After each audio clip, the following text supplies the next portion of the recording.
السلام عليكم ورحمة الله وبركاته. بسم الله والحمد لله والصلاة والسلام على رسول الله وعلى آله وأصحابه أجمعين. My beloved brothers and sisters, Allah created us, humankind, in this world, and after this He has a hereafter. We will all go to the hereafter. There is no way that you're going to escape the hereafter. The wisest of us is the one who prepares for the day that we're going to go back to Allah. What does He have in store for us? If I were to ask you, you would say, Jannah, right? You need to have hope that Allah will give you Jannah through His mercy.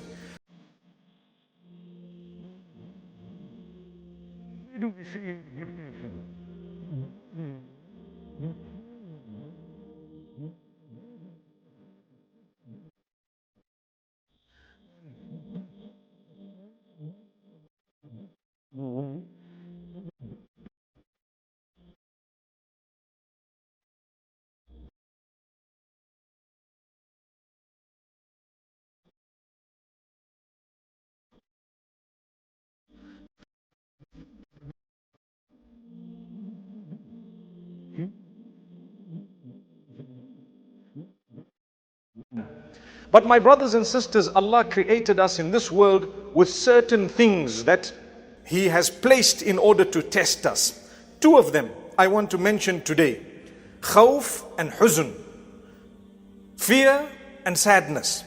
When you come onto the earth, Allah says, وَلَنَبْلُوَنَّكُمْ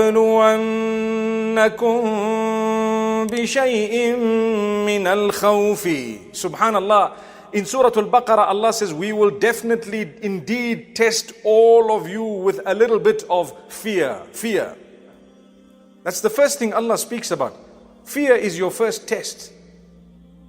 And that's why when Allah speaks of Jannah, always He says, فَلَا خَوْفٌ عَلَيْهِمْ. There's going to be no fear. They will not need to fear. There's not going to be any sense of fear. What is fear? It might be a small word, but in the English language, many words would be needed to translate the Arabic khawf. For example, anxiety is khawf. When a person is worried about the future, worry is also a type of khawf. When a person doesn't know what's going to happen tomorrow, that's also khawf. When a person is in real fear or is scared, that is khawf. All this is going to happen on earth. You have people who threaten you. You have a job you might lose. You might have lost in terms of your health. You're worried about your children, the future, what's going to happen. All that is normal. Allah says, we made you on earth in order to test you with khawf. That's one thing. Second thing is huzn. Huzn is sadness. When Allah describes Jannah, He always says, فَلَا خَوْفٌ عَلَيْهِمْ وَلَا هُمْ يَحْزَنُونَ. They will have no reason to fear, to be sad or to fear, either one of them. Why does Allah say no fear, no sadness? Because it proves that in this world there will be fear and there will be sadness. That's what it is. Sad about what? Sad because someone you didn't expect to do something to you did that thing to you. You're sad. For example, things didn't go your way, you're sad. Well, I'm going to tell you something shortly.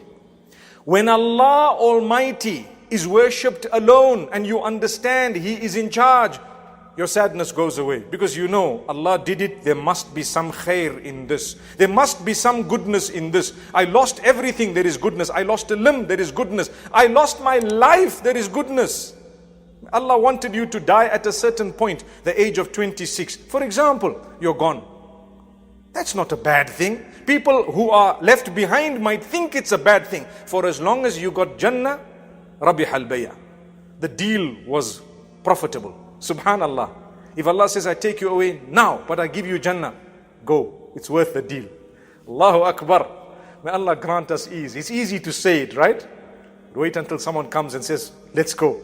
It's not going to happen that way. But when Malakul Maut comes, when the angel of death comes, you can't tell him, 2 minutes, I'm coming. No, not at all. So khawf and huzn, these are two things. Like I said, Allah tells us in Jannah, there's no khawf, no huzn. There is no fear, there is no sadness. In this world, there will be fear and sadness, but when you worship Allah, Allah will take away sadness and worry, fear, even in this world. فَمَن تَبِعَ هُدَايَ فَلَا خَوْفٌ عَلَيْهِمْ وَلَا هُمْ يَحْزَنُونَ. The term khawf and huzn have been repeated together 14 times in the Quran. Most of them, or 6 of them, are in Surah Al-Baqarah, where Allah says, if you follow the guidance we sent you, there will be no element of fear, no element of sadness. Wow. Why? Because why should I worry? I laid my trust in Allah totally. I tried my best. I'm a good person. I worship Allah. I don't maltreat people. I don't cheat and deceive. I don't backstab people. Today, the backstabbing on earth is such that it will create fear in you. When you backstab someone and you harm someone thinking it will benefit you, in actual fact, it will create khawf and huzn in you, long term and short term. Remember this. If you are suffering with fear and sadness, something is wrong in either your relationship with Allah or how you have treated the fellow creatures of Allah. That's what it is. Something is wrong. Because if you're a true believer and you treat people well and you talk to them nicely and you respect everyone and you don't shortchange someone, you haven't cheated or deceived or backstabbed someone, etc., etc., there is no chance that you can go beyond a certain level or the minimum of al-khawf wal-huzn, fear and sadness. Obviously, minimum level as a human being, it's there. But you won't go beyond. You will lay your trust in Allah. If Allah did this, He did it.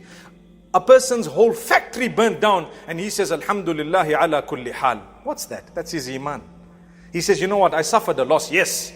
But I know I'm a good person. Allah will grant me a recompense. If not in the dunya, then in the akhirah. And if I'm fortunate, then both in the dunya and in the akhirah. Allah will give you. How much do you want on earth? How many millions do you want to make on earth? You've already made so much. Do you really need it? The answer is no, you don't need it. It's just extra and excess. I like to ask the children, and I've asked them, how much money do you want to make in your life? Now in Zimbabwe, the figure has spiraled because obviously the zeros mean nothing anymore. But before, when money was money, they would say, I just want to make $1 million, then I can retire. I promise you, some of the adults will tell you, we made the first $1 million, we went for the next one. We went the next one, we went for the 10. We made the 10, we wanted to go and go and go, and it does not stop. And how much are you going to use on earth? I promise you, not more than a few dollars. That's it. After that, your children, your family members will fight over that money when you're gone. Your brothers stop speaking to each other only because of money, nothing else. Throw the money away and have your mahabba, have your love. It's better for you. May Allah grant us goodness. Throw your money away. You don't need it. Love is more important. Your relationship with your brother is far more important than that money. But you don't realize. If I were to ask you, put a value, put a price tag upon the money, upon the relationship you have, you cannot. You want happiness. How much are you going to pay for happiness? I want to give you another example. People fear. What did I say earlier? Fear and sadness. Right? That's the topic today. Fear and sadness. How in the Jannah it's not going to be there. On earth it is there. But if you have a relation with Allah, Allah minimizes it to a bare minimum. La khawfun alayhim wa la hum yahzanun. Good relationship with Allah. Why should I fear? I lay my trust in Allah. So you have, subhanallah, a person, what would he pay for one heartbeat? One heartbeat. When your heart starts pumping a bit too fast or a bit too slow, what do? Spend money to go where?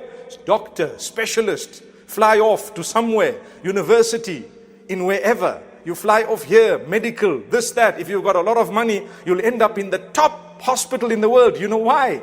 You don't want that heart to stop for one beat. Allahu Akbar. And you spent 100 million. Why? One heartbeat. Agree? Allah tells you, lay your trust in me. It's okay. You'll be calm, cool. You do your salah. Imagine, you're so excited because Allah gave you the chance to put your head on the ground for Him. Did you know Allah chooses who He wills to put their heads on the ground for Him? It's not easy. Yes, you make an effort, but Allah either accepts that effort or rejects it. So many people live right next door to the masjid, you'll never see them there. And so many people live far away, they'll drive all the way there. Subhanallah. So many people live in Mecca, they haven't seen the haram inside. They've never been for Hajj. And there are others who live in Indonesia and they are gone for Hajj every so often, or at least their dream is one day we're going to go there. That's Allah. Allah accepts and rejects. Rabbul Izzati wal Jalal. So, how do I protect myself from khawf and huzn? How do I protect myself from what Allah said He's going to test us with? Now, the sadness comes because you lost a child. It's normal sadness. The sadness comes because you lost something. True sadness should be when you've missed your obligation up unto Allah. When you missed your obligation unto Allah, you missed Fajr, you should be very sad that day. Something went wrong, you committed a sin, you should be sad that day. That is true sadness. Why? Let me seek the forgiveness of Allah. And then you should be happy that Allah showed you a door to come out of the sadness by seeking forgiveness. Rabbul Izzati wal Jalal. My brothers and sisters, how should I minimize this? Allah teaches it to you. 14 times in the Quran He has told us these qualities of these people. If they do good and they worship me and they believe in the last day, they have no reason to fear nor to be sad. Leave it in my hands and trust me. That's it. If you have tawakkul in Allah, you won't have a problem. What is tawakkul? To lay your trust in Allah and to leave things in the hands of Allah after you did what Allah gave you in terms of capacity to achieve what is right. Let me give you a quick example. People say, hey, there is a virus. Nothing will happen to you except by the will of Allah. We agree. Nothing can ever happen except by the will of Allah. We agree. But when Allah has given you the understanding and the capacity to do some form of precaution, some minimum form of protecting yourself, you need to do that. You need to do that because that part, Allah left it in your hands. Then you lay your trust in Allah. When you have a false trust in Allah, you say, Allah, nothing will happen except by your hands. I'm just going to carry on as though there is no lion in front of me. If the lion will bite, it will bite. If it won't bite, it won't bite. And guess what? Subhanallah, you're bitten and eaten. That is suicide. Because why did you throw yourself when Allah says, وَلَا تُلْقُوا بِأَيْدِيكُمْ إِلَى التَّهْلُكَةِ? Don't throw yourselves with your own hands into destruction and death. That's what Allah says.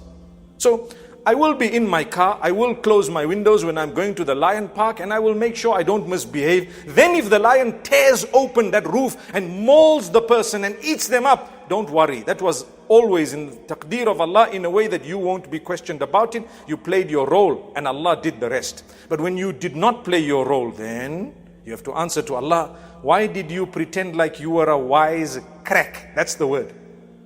Wise crack. He thinks he's too sharp, too intelligent. He's the only one who trusts Allah. Not at all. You actually do not trust Allah. Why don't you sit at home and wait for the money to come in? People will come and say, oh, by the way, here's your salary. What work did you do? Where did you go? What happened? Nothing. You got up and you did work. So Allah says He will alleviate for you your fear and your sadness if you believe in Allah. I don't have the time to go through all these 14 verses, but I want to tell you, nearly all of them have mentioned in them of worshipping Allah, doing good deeds and believing in the last day. I just give you one example.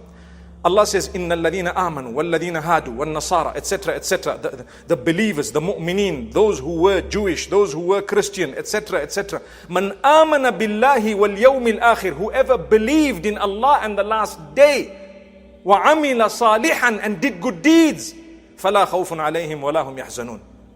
There will be no fear for them, nor will they have any reason to be sad, because they believed in Allah and the last day and they did good deeds. Those are the three things you need. When you do those three, even in this world, Allah will help you so that your sadness comes down, and Allah will help you so that your fear is alleviated. You can walk and you know nothing will harm me except if Allah has written it for me. May Allah bless every one of us. أقول قولي هذا وصلى الله وسلم وبارك على نبينا.